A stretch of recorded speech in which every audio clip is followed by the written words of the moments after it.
As we hop into our match here, this is Group B for the Starbow Invitational Tournament, guys. I'm Ryung, joined today by Zombie Grub, and spawning in the lower right corner of the map, the one man who qualified through the tournaments to get here into the $1,200 Invitational, the Red Protoss player, RSVP! To the top right, as the Blue Terran, it is Axiom's Ryung. Rad, super, versatile Protoss. Nailed it. Oh, I see what you did there. That was pretty good. I liked it. Okay, so I guess to explain some things real quick, like I'm not going to try, like, if you guys are watching the Starbow Invitational, I'm assuming you have some basic knowledge about Starbow. We'll still try to be educational, because I know there's a large audience that still doesn't really fully understand the game, but you need to understand two things first and foremost. Number one, I've said it before and I'll always say it again. If you're watching this for Brood War, get out. If you're watching this for StarCraft 2, get out. This is neither of those things. It's a really nice combination of both, but it's neither. So if you're expecting Brood War, you're going to be disappointed. If you're expecting StarCraft 2, it's not. You just got to come into this with an open mind if this is your first time seeing Starbow, is the bottom line. Because it's different in a big way. And Protoss probably more different than most. The race has been almost completely reworked for Starbow. Well, reworked. It's pretty much more Brood War than anything else. It's probably closer, I guess, than most of the other races. One kind of neat thing though that I like is they've given every race essentially a chrono boost ability, guys. If you don't know about this, Terran included. So when you upgrade the orbital command center, you can overcharge buildings and it produces units way faster. Yeah, it was always so funny watching the professionals like stream it, try it out and whatever. And for the longest time, like Artosis, for instance, is playing Starbow, and for the longest time he didn't know he had it. So he'd be like, "Oh, this game is so hard. I think I'm doing things wrong, or the balance is wrong, or something." And they're like, "You should use your chrono boost." He was like, "What?" I know, I saw that stream. I know exactly what stream you're talking about too, because I was like, "Wait, he's playing?" And wasn't Tasteless played like the next night too, didn't he? Yeah, Tasteless really likes it as well. I think he got it faster. Probes are OP. I just want to throw that out there. Almost killed two SUVs. Almost killed a Marine. Workers in Brood War were a lot more OP, and they've carried over into Starbow. So like, you know how if you pull to defend in StarCraft 2, it's kind of like, desperation. Ow. Yeah, well, and in Starbow and in Brood War, it's actually not that bad. Like, it's actually a really good move, and can, you won't either straight up die, or you actually won't lose that many SCVs, because they're pretty good. RSVP is going to go ahead and go for a really fast Stargate. You know what? The Sentinel unit's actually a huge, like, weird unit, and I say this because it's kind of how I wish Oracles were. Now, that's going to bring some hate, I know, but it's like a unit that can be incredibly volatile. It deals a ton of damage, but I find it doesn't have a lot of kill potential. Like, the wards that it sets down, they do a ton of AoE, but even if you stack them, they're not guaranteed to get a lot of kills, just mechanically due to the way they're built. And some fun things about this too, guys. If you don't know, a lot of Protoss unit models weren't available in StarCraft 2, so the creators of this made their own by really jury-rigging units. So, for example, this Dragoon that you see is the bottom half of an Immortal without the top half. And it works out really well, though. It does. The other thing, too, is the Sentinel is the bottom half of a Sentry combined with the top half of a Robo Bay, or Robo Facility. Oh, really? That's so funny. But it's cool because it's a unique model. Like, yeah, so props them for that.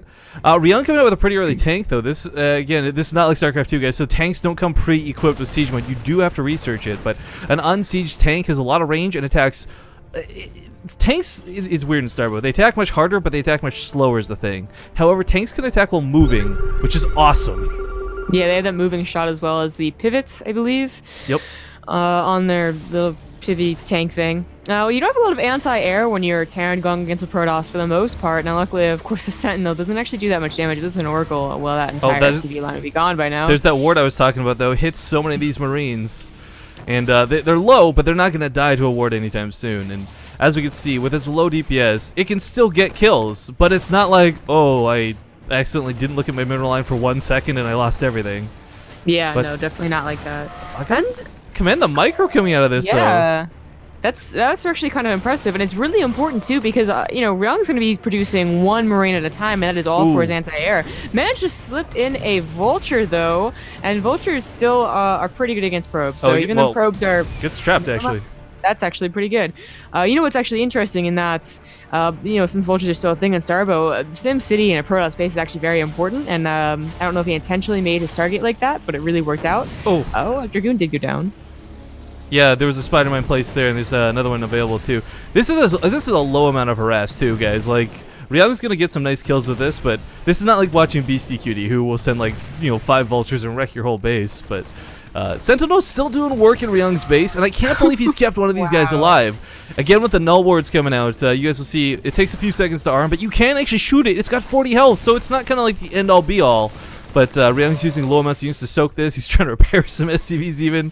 This is a bit awkward for him, but RSVP still doesn't have a solid defense at home. He's got the I guess defensive Sentinel, but I mean, he doesn't have a way to take care of the spider mines. As new units get created, they're gonna get blown up, and you might be wondering, like, why aren't these spider mines going off on the workers? Spider mines can't activate on hover units, guys, which both vultures and workers are. So this is only deadly to gateway units, which is actually a big problem. Ryung in the base here with a siege tank too.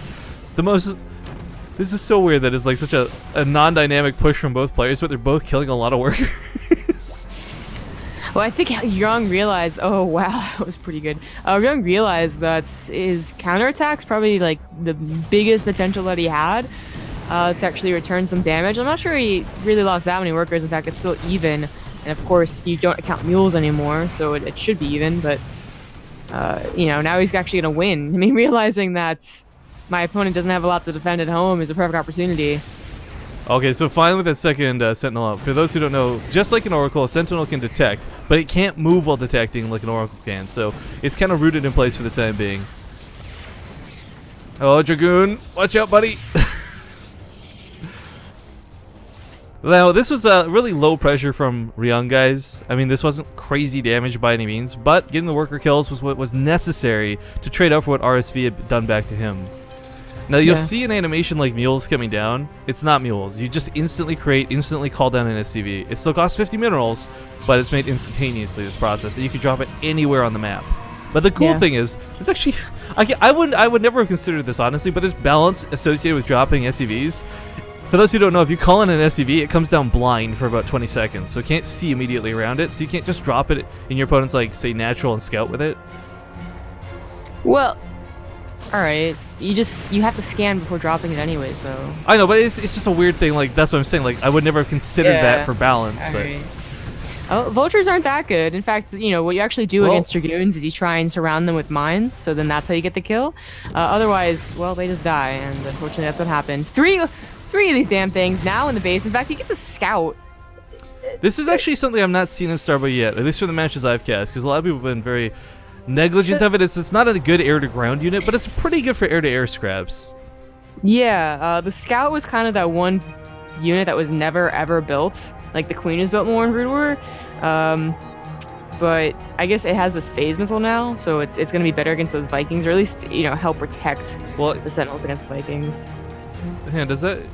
It doesn't affect... Well, it's got to hit something with energy, though, right? That's what... How that was. Oh, alright, well then never mind. Well, I guess it still soaks up and deals damage. Like I said, I've never seen anyone actually use it other than me dicking around versus, like, a friend to, like, figure out how Starbow works, but that's kind of cool, I guess.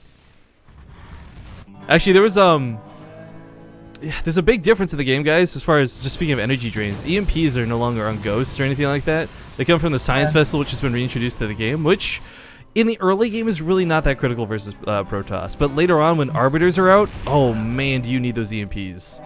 Yeah, so that is the counter. That is the way that you tech up in a PvT in Starbow and Brood War.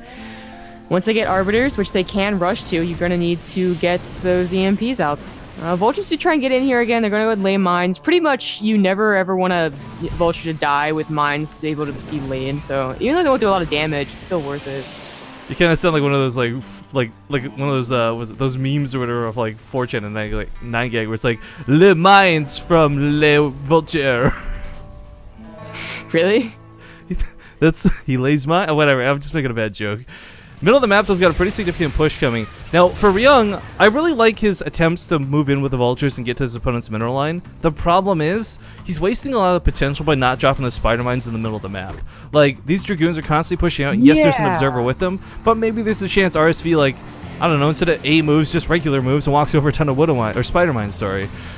So a lot of these vultures are dying with 3 spider mines in their back pocket, which is really unfortunate. Right. Now the thing about Starbow is that Dragoons, like mass Dragoons, is actually kind of the way to go. Like you'll see him adding in some Zealots, but not nearly as much as you did in Brood War or StarCraft, I suppose, StarCraft 2. So Spider Mines were really like there to defend against the Charge Lots, or Speed Lots rather, and I mean, so what you're talking about, Zombie Grub, we got the Widow Mines, the Spider Mines going down. Sick. This is sick. Oh, so much damage going down. And he loses the Vultures, yeah, but Vultures are really cheap and they produce really, really fast. So it's not that bad.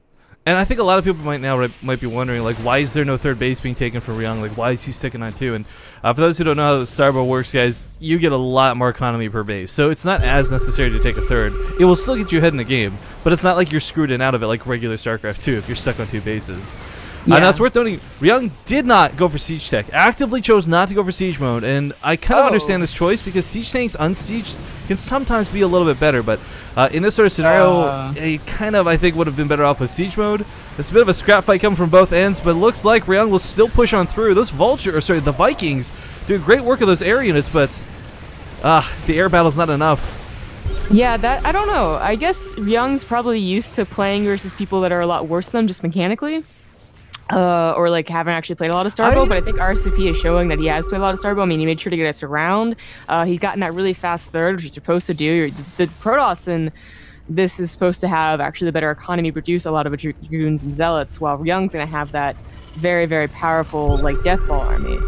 I'm actually going to 100% disagree with you, only because it's like Axiom that's been practicing for the Shoutcraft Clan Wars. They've been doing in-game house tournaments. Crank and Ollie Molly hosted that one not too long ago too. So, I mean, like maybe on like in the terms of ladder, yes, he's probably had like crappy opponents, but I doubt Ryung came into this tournament thinking he'd be playing against scrubs. Well, well, I don't know. I kind of disagree. He doesn't know anything about RSVP except that he came into a Starbow tournament through a qualifier that maybe wasn't that stacked, and he's gonna lose right now. Like, I really think it was not Ryung is bad. Obviously, he played against all those Axiom guys. I think it's that he underestimated RSVP. Maybe the case, but either way, it's not a best of 1, guys. So we got some more time to figure out if Ryung can gather his wits and what have you, and bring it back for the next game.